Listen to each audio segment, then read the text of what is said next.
mungkin alat ini nanti menyesuaikan dengan pasiennya, Pak.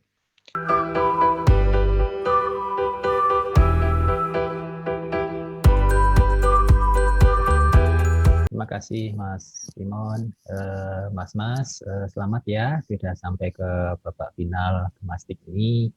Ide kalian kreatif sekali ya, berusaha membantu para penderita stroke ya, untuk berlatih dengan bola gitu ya. Cuma sekarang program latihannya dibungkus dengan main game gitu, sehingga rasanya menjadi lebih senang gitu untuk menjalani latihan tadi. Yang ingin saya tanyakan tadi kan Anda mendemokan tadi ya, orang yang pakai sarung tangan kemudian menggenggam bola dan kemudian aplikasinya itu dijalankan dengan tadi genggaman-genggaman itu. Nah, apakah di dalam mengaktifkan atau memainkan aplikasi tadi itu dibutuhkan genggaman dalam istilahnya ya, kekerasan tertentu, Mas? Jadi kan menggenggam itu kan bisa macam-macam ya, bisa menggenggam yang kurang erat, yang cukup erat, yang sangat erat gitu. Nah, itu ada perbedaannya nggak, gradasi semacam itu? Silakan. Terima kasih Pak, izin menjawab. Mungkin alat ini nanti menyesuaikan dengan pasiennya, Pak. Ketika mungkin dia tidak bisa menggerakkan tangannya dengan kuat, maka akan disesuaikan. Karena itu kan menggenggam atau melepaskan ini kan gerakan fleksi yang termasuk ke dalam metode ROM. Nah, jadi salah satunya menggenggam dan melepaskan bola. Nah, semakin sering kita melakukan menggenggam bola untuk terapi, maka itu akan membantu mereka untuk proses merehabilitasi, sehingga untuk sensitivitas nanti bisa disesuaikan dengan penggunanya. Apakah nanti dia menggerakkannya hanya kecil ataupun keras, nanti akan diukur dengan hand grip dinamometer nanti. Jadi untuk menyesuaikan. Ya, itu maksud saya. Justru di situ, Mas. Artinya kan dia itu terapinya kan dengan permainan ya, loncat-loncat tadi gambarnya gitu ya. Nah, apakah kalau menggenggamnya itu erat gitu, keras gitu, loncatannya tambah tinggi, atau sebaliknya kalau menggenggamnya itu mungkin masih belum bisa erat gitu, loncatannya rendah gitu. Nah, itu terefleksikan nggak dalam permainan Anda gitu?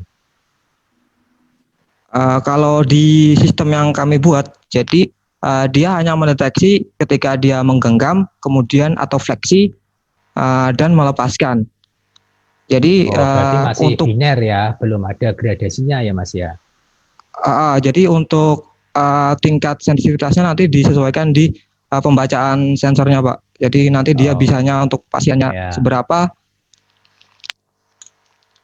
Ya, jadi kalau saran saya, Mas, jangan hanya biner itu genggam atau tidak gitu ya, tetapi genggaman itu ada gradasinya gitu ya. Tadi menggenggamnya yang mungkin cuma bisa sedikit ya, nanti lama-lama tambah kuat, sangat kuat begitu. Nah, itu nanti terefleksikan dalam tadi loncatan-loncatan orang di dalam gamenya tadi, ya kan? Sehingga nanti kalau orangnya sudah sudah semakin mampu gitu, level gamenya semakin tinggi lah katakan.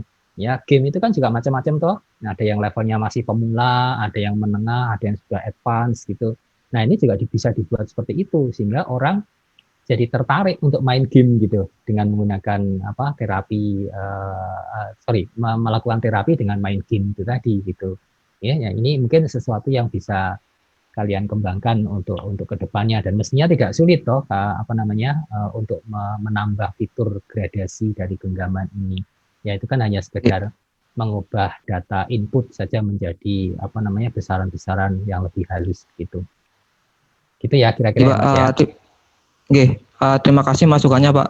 Mungkin argumen saya kenapa itu tidak dibikin ketika semakin genggamannya keras, semakin loncatnya tinggi. Pertimbangannya adalah setiap pasien kan mempunyai kekuatan yang berbeda-beda.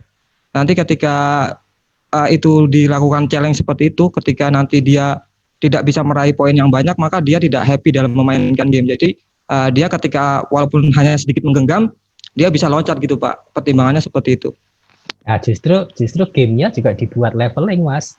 Ya kalau masih pemula ya nanti mainnya di level pemula. Ya nanti justru dia akan terpacu. Wah, itu teman saya yang juga sama-sama stroke sudah bisa level advance, saya juga harus bisa. Nah, dia kemudian akan rajin berlatih menggenggam itu.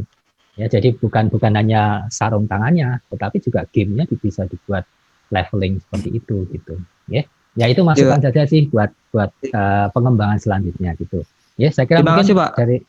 dari saya itu Terima kasih saja. Pak masukannya Monggo, Pak. sukses ya, Mas ya. Monggo Pak Setiaji. Iya, iya. Itu cuma satu sensor ya yang dipakai ya? Iya Pak, kita pakai FSR sensor yang dipasang di sini. Satu sensor Pak. Itu emang bisa gradasi atau ada kayak switch dari output dari situ apa? Jadi dia tuh kalau FSR ini sebenarnya dia perubahan resistansi Pak. Ketika tekanan resistansinya berubah. Nah itu yang diolah. Jadi bisa ya. Artinya range-nya ada lebar juga kan range-nya kan? Range-nya AD sih Pak.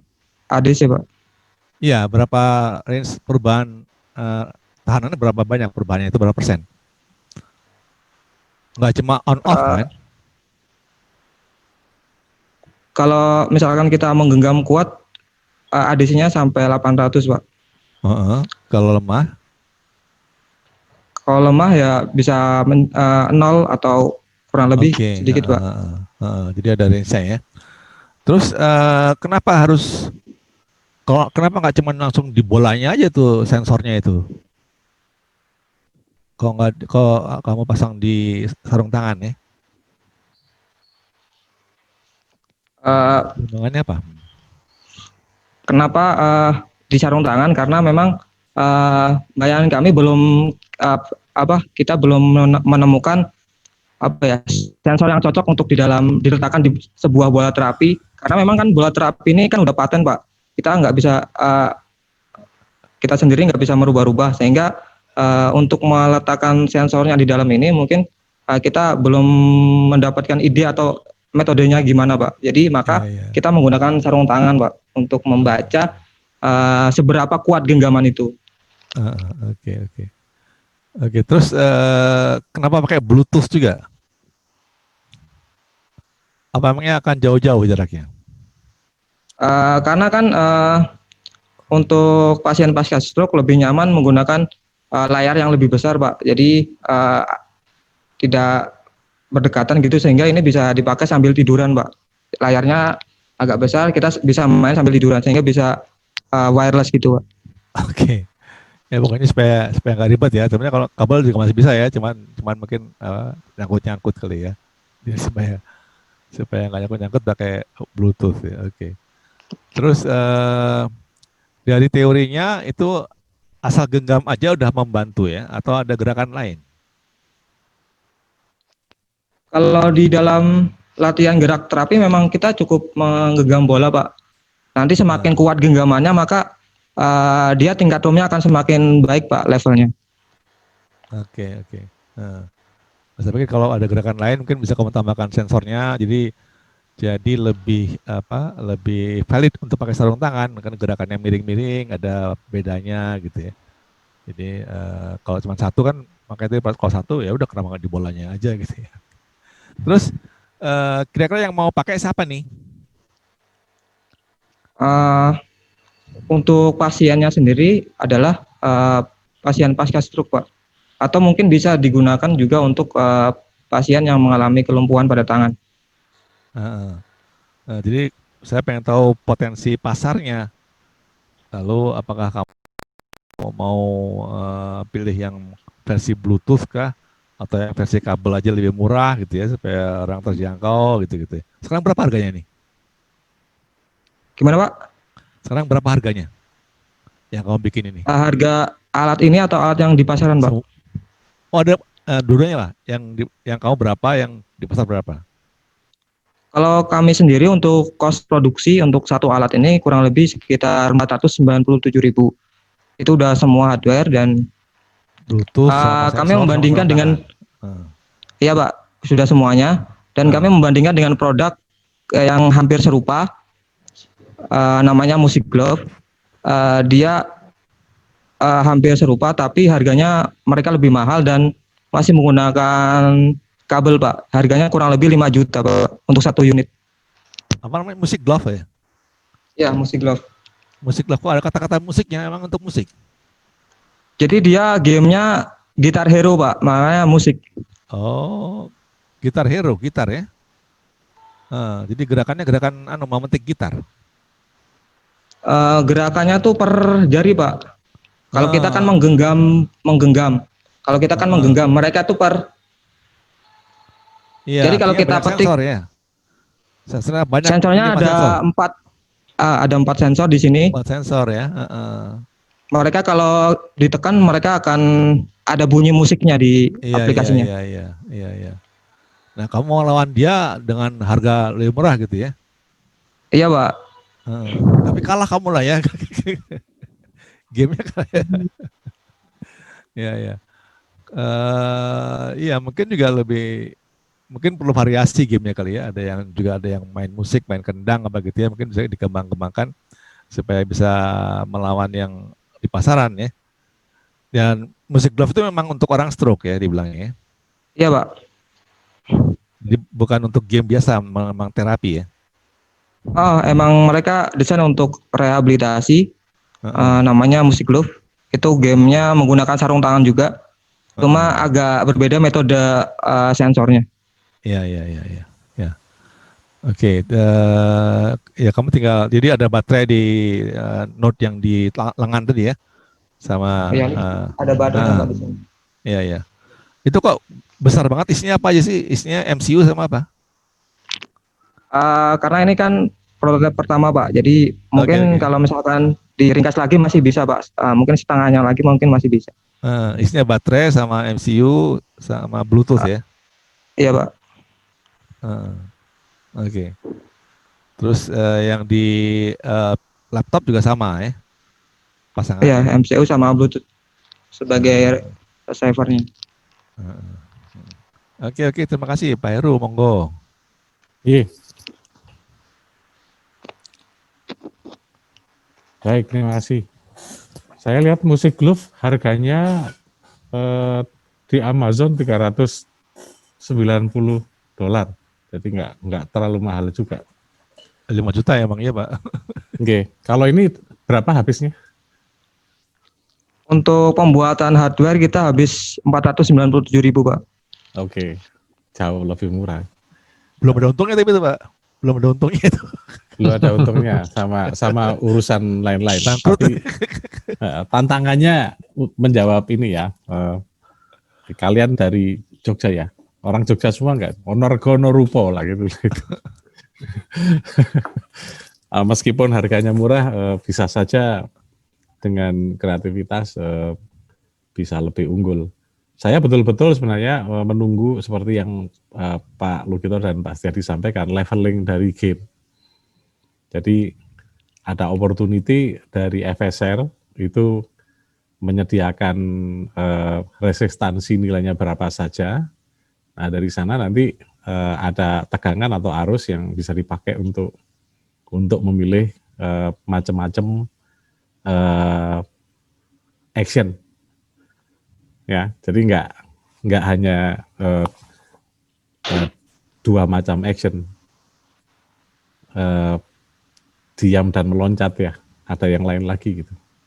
Nah, nanti harus ya perlu kreativitas lah, perlu perenungan untuk bisa dapat nanti levelingnya kira-kira seperti apa. Ya, tapi penggunaan bola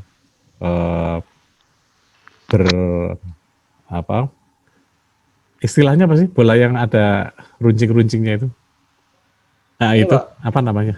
ini namanya bola terapi Pak kalau saya cari. Bola terapi. Oh iya, bola terapi itu sangat. Jadi dia yang penting ada stimulasi ke persarafan ini ya, pasien ya. Iya Pak. Ya, bagus. Rencananya apa yang akan kalian kembangkan dalam waktu dekat? Kita mungkin Bisa akan banyak 2 menit lagi. kita akan banyak nguji lagi ke subjeknya karena kita juga Hmm. punya mitra yaitu teman-teman FK UAD dan terapis. Mitra kami ada terapis, jadi kita juga konsultasi ke depannya mau gimana lagi, dikembangkan seperti apa. Oke. Kalian jurusan apa? Saya teknik elektro, Pak.